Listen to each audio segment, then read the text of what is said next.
I'm 82 years old. I came to Nahal Oz from Denver, Colorado with my family. I have 4 children, 4 boys, 2 that live in Israel and 2 that live in America. I'm on pension. I don't have to work. I have a dog that fills my day. I have grandsons and a couple of granddaughters that fill us. That's me. I got up in the morning, Don got up in the morning, and our dog got up in the morning, and all of a sudden I heard this horrible sound. And I decided to go to the back window, which is a door with glass, and I saw all of these missiles coming, and they were landing, and the noise was just too much. And I screamed at Don, my husband, to please go to the security room and to take Lucky, and I'm coming. And that's what I did. And he closed the security door, and we just sat there, and he turned on the computer so that we could get the news. And we just sat there, just like I'm sitting here. We were getting notices from people that live on the kibbutz. Will somebody please come help me?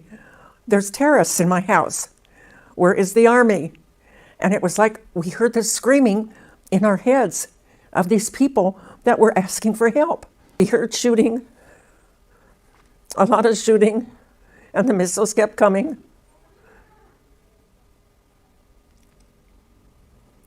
And at some point, we were told not to go out of the security room, stay in the security room, and that's all we were told, to my memory.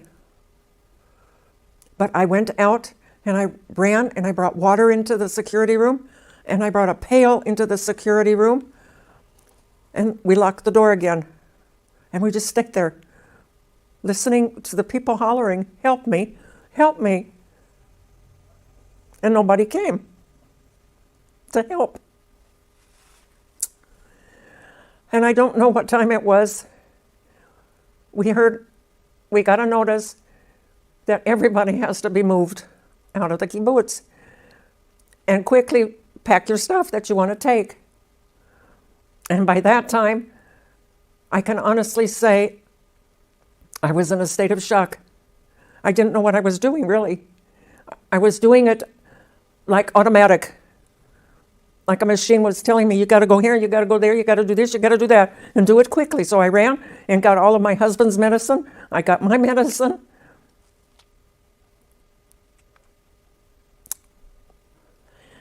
And then there was a knock at the door, and it was already 9 o'clock. And our dog, Lucky, didn't make a sound. He was quiet the whole time. He didn't budge. And it's like he knew something was really bad that was happening. And I ran out of the security room, and I moved the curtain in the living room just a little bit, and I saw soldiers. How do I know they were soldiers? I said, they look like soldiers, and they were right by the door. And when the one soldier said, "We are soldiers, we are Israeli soldiers, please open your door." And I opened the door, and they said, "Come on, we have to go." And that was that. Everything was automatic.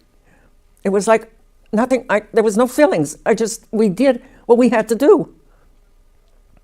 And I remember I couldn't get on the Jeep. And the soldier had to almost pick me up to get me on the Jeep. And I said, "Please don't forget my dog." And I just was numb. During this time, we were in contact with our sons. I remember that. And my one son said to me, "Send me the information of where you're going." So I sent it, and he said, "I will meet you there, and I will bring you to our house. You're not going anywhere else. You're coming to us." And I said, "Okay." And he was there to get us. And I was like a zombie. I just did what they told me to do.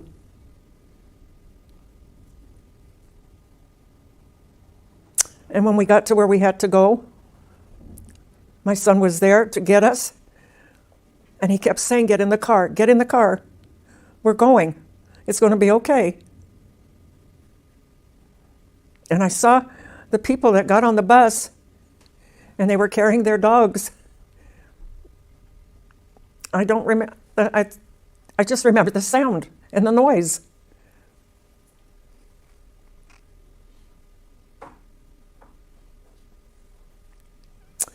And I try today not to think about it, but it's there.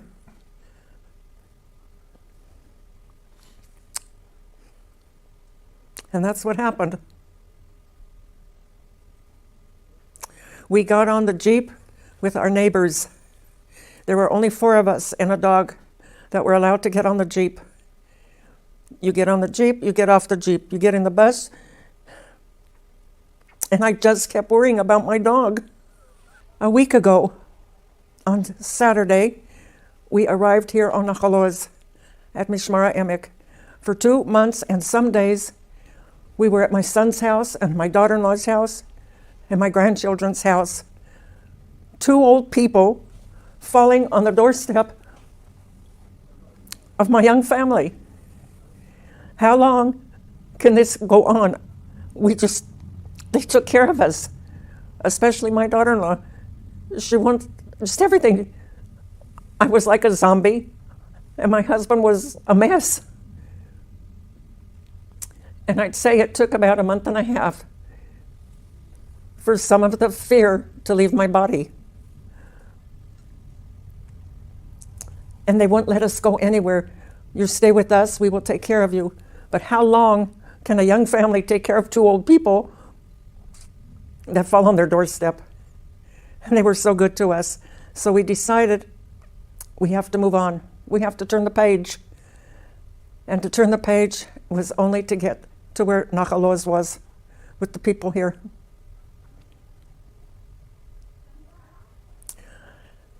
And it was like when we got here, our daughter-in-law brought us and our grandsons helped.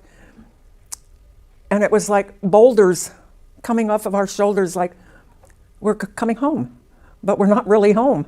But our family is here. Nahal Oz, the people. And they made us feel so welcome. This is what saved us, I think, from falling into a hole that we could never get out of. We missed the people here. My family were gold in the way they helped us.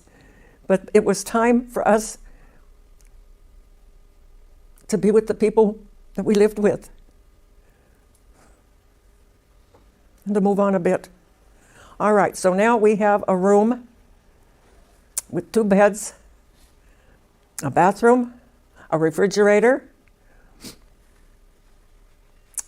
and it's like it's like a gift. We can't ask for anything more. Donations of clothes, of everything. How the people around us, people we don't even know, how they helped us. My clothes, everything here, all donations. That's the people here. And I feel if I could jump, and if I could jump in the air and twirl, that's how I feel today. With all of the bad things that are stuck in my head, I try to push them out, push them away. I got 2 feet on the floor, and my family's alive. We got out of there just in time. I can't ask for anything else. It's perfect until I can go home again.